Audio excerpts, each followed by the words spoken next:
Добро утро, Благојче. Добро утро.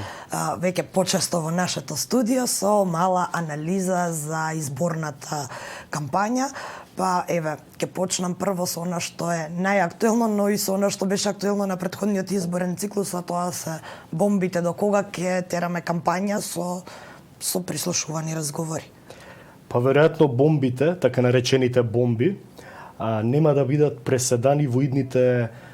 изборни циклуси кои секако следуваат во Република Македонија и во иднина. Тоа стана еден лајт мотив, да кажем, на доминантните две политички партии, каде што се измисли, условно кажано, едно ново политичко оружје за пресметка меѓу политичките партии, за освојување на власт или задржување на власта. Веќе граѓаните дури се навикнаа на тој начин да очекуваат некоја нова бомба да произлезе на интернет, па сега да се обвинуваат меѓу себе за криминали, за местење во судството и сите тие работи кои не се дозволени. Искрен да бидам, јас сметам дека овој начин не е добар, особено за земја што е членка на НАТО и треба да ги почне преговорите со Европската унија, да стане една функционална, нормална и демократска држава, но бидејќи се воспостави тој начин на политичка битка или политичка пресметка и гледаме дека нема санкционирање, ние немаме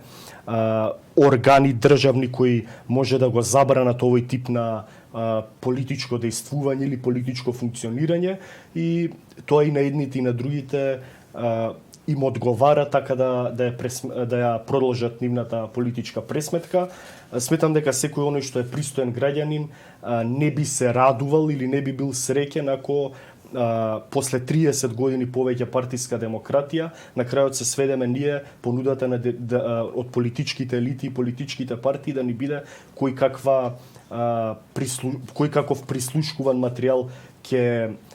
обезбеди, односно ќе презентира на јавноста за својот политички опонент, и врз база на тоа ние да ги црпиме нашите ставови за која политичка партија да го дадеме нашиот глас или нашата доверба да ја води Македонија. Од друга страна, политичките елити представуваат и програми, представуваат позитивни работи кои им ги ветуваат на граѓаните. Токму тоа сакав да ве прашам за програмите. Во дел од политичките партии, поточно во програмите на политичките партии, има, не знам дали можеме да ги наречеме дури реални ветувања, еве од типот на две брзи железници и слично. Колку е ова реално изводливо? Друга страна пак, во медиумите слушнавме став за идеја за казнување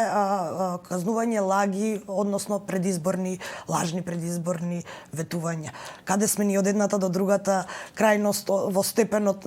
на реалност или на изводливост во политичките програми, во понудата? Баш како што напоменавте, ради таа причина во изминативе 30 години ние се изнаслушавме толку нереални ветувања од нашите политички елити, почнувајќи од милијардата на Циле пред 20 години, па сега гледам од одредени помали политички партии ветувања за инвестиции од 9 милијарди долари и изградба на брзи железници со 200 километри возна, да речеме, линија меѓу градовите во Македонија, постигнување на брзина од 200 километри. Сето тоа е легитимно, но се поставува прашањето дали е реално изводливо во држава каква што е Македонија. Македонија е една од најсиромашните држави на европскиот континент, премногу надворешно задолжена, со низок економски раст, ниско покачување на бруто домашниот производ, и ние треба секако да бидеме свесни за реалноста во која живееме. Ние за да функционираме тековно, да имаме ликвидност на стопанството, ние перманентно во изминативе 15-20 години земаме надворешни кредити. Ќе препознае ли македонскиот гласач нереална понуда? Па верувам дека да, од проста причина што веќе ние испрактикувавме повеќе партиска демократија. Друго беше во 90-тите години кога македонците првпат се соочија со гласање на избори, со бирање на нивни представници во институциите на системот, и тогаш полесно, како да се изразам, се фаќа на мамката на јадицата која политичките партии од врз база на нереални ветувања им ја фрла во рамките на предизборната кампања. Македонците многу пати гласале на изборни циклуси, веќе мислам дека имаат стекнато искуство и дека туку така нема да се подлажат гласајќи за некое ветување кое не е реално. Од друга страна, ние сме веќе живееме во нова технолошка информациона ера, секој има достап до интернет и до разли канали со кои може да се информира. Прилично македонскиот гласач е и информиран гласач, така што сметам дека овој пат нема многумина граѓани да потпаднат на тие розови балони или тие розови нереални ветувања и туку така да го дадат гласот. Сепак политичките партии, колку и да сакаат да се допаднат на македонскиот гласач и граѓанин,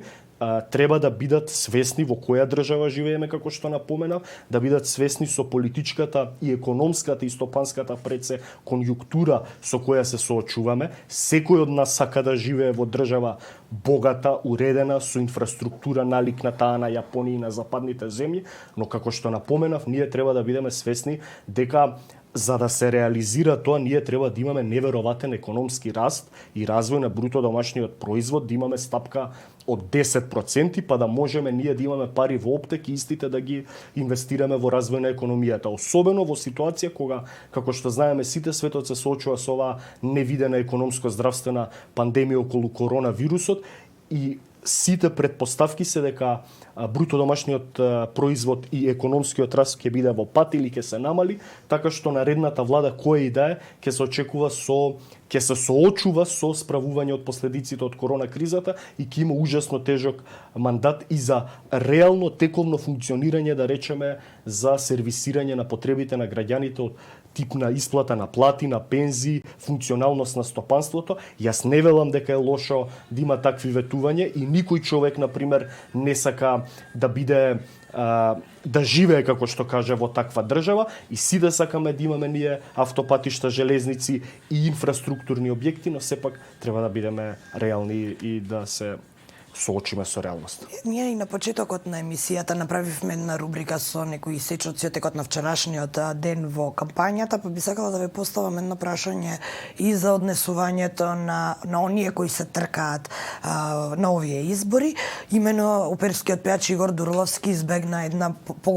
една дебата во поширок состав на ТВ21, ако не се лажам, и подоцна се образложуваше дека не сака од X причини поради опонентите да присуствува на таа дебата. Прашањето ми е што кажува тоа за демократскиот капацитет на партијата, па и за демократскиот капацитет на кандидатот. Значи, кандидатот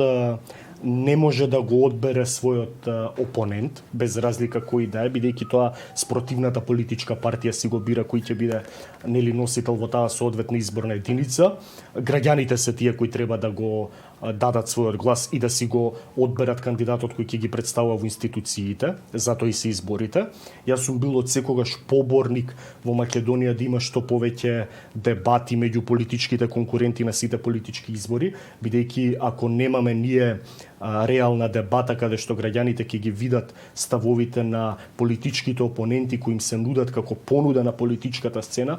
тогаш чуму ни се изборите или зашто ние, например, идеме да гласаме за одреден кандидат кога тој само субопарно ни ги представува неговите ставови, а не можеме да видиме како тој би се соочил со неговиот против кандидат во една, ја би рекол, достоинствена и аргументирана дебата. Искрен да бидам, јас сум и како политички аналитичар, и како граѓанин, и како млад човек прилично разочаран од политичката култура, односно некултура на огромен број од кандидати кои претендираат да освојат политички функции, значи со тие навреди, омаловажувања, лични етикети, како да се изразам, значи едно тотално улично однесување кое не соодветствува на пристоен нормален човек, цивилизиран, да разговара помеѓу себе што се вели на пазар или на улица, па камоли вие како претенденти и носители на политички партии кои сакаат да ја освојат власта, односно да ги представуваат граѓаните во институциите на системот, да имаат таков низок и долен вокабулар на речникот. Значи и тие дебати кои се случуваат помеѓу нашите политички спротивставени опоненти аргументи не личат на ништо и баш поради тоа сметам дека многу голем број од граѓаните на овие избори ќе абстинираат, бидејќи граѓаните се одвратуваат, условно кажано, од процесот на гласање и велат ова не личи на ништо, зарем се тие Сметаш достоинствени дека ова е тоа што ќе ги обесхрабри гласачите да излезат на гласање повеќе од корона кризата? Тоа е веројатно тоа може да се извага, но во ситуација со ваква ниска политичка култура и во ситуација со соочување со корона криза и пандемијата, граѓаните ќе имаат два силни аргументи зашто да не излезат на изборите. Едниот е стравот, да речеме, што ќе постои кај одреден дел од граѓаните, веројатно кај повозрасната популација, што е легитимен страв, ќе се плашат за сопственото здравје и покрај тоа што се гарантира безбедност на изборниот процес, но од друга страна, како што напоменав, после 30 години практикување на повеќе партиска демократија, ние се сведовме на понудата да ние повеќе со ниски удари, со омаловажувања, со обвинувања кои повеќе истрел. Нешто сакам да те прашам во интерес на времето, ќе мора да бидеме пократки за жал, но има уште нешто што би сакала да го искоментираме, а тоа е кампањата на ДУИ, на владеачката ДУИ, која долго време е владеачка, впрочем, и за време на владењето на СДСМ, но и предходно од 18 години, 16 години е ДУИ, од 18 годишно постоење на таа политичка партија, 16 години е дел од извршната власт. Така сега излегува со нас Раздибери како кандидат за премиер Албанец, но прашањето ми е за неговата последна понуда, поточно последен говор, а тоа е промена, ветувањето за промена на химна и задолжително учење албански, ќе се задржам на химната. Значи, ДУИ како политичка партија... Ова е практично ветување за менување повторно на Уставот. Значи, ДУИ како политичка партија има право сосема легитимно да дава своји понуди и своји програми целејки кон сопственото гласачко тело или придобивајќи на одредени гласови. Но проблемот со таа политичка партија е што во изминативе 20 или 18 години колку што постои на политичката сцена, таа политичка партија освен создавање на етнонационалистички, етношовинистички, меѓуетнички тензии, разгорување на тие меѓуетнички тензии, не знае на друг начин да функционира. ДУИ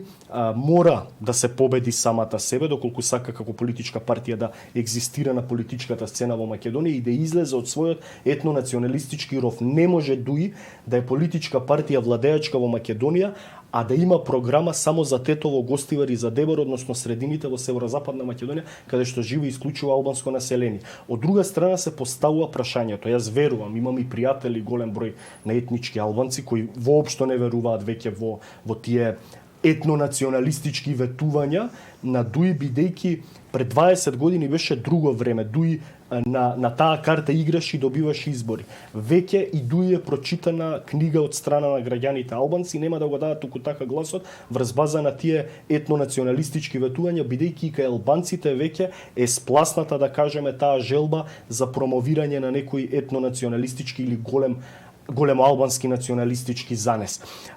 Да се постави прашањето што ДУИ од незиното 16 годишно владење во извршната власт и со ВМРО ДПМН и со СДСМ во изминати 18 години, што направила ДУИ како политичка партија која имала моќта и полугите на власта за подобрување на стандардот на албанците. Дали тоа е подобрување на економската и социјалниот статус на албанците, дали тоа е подобрување на инфраструктурата, локална патишта, улици, градинки, како албанците подобрување на инфраструктурата,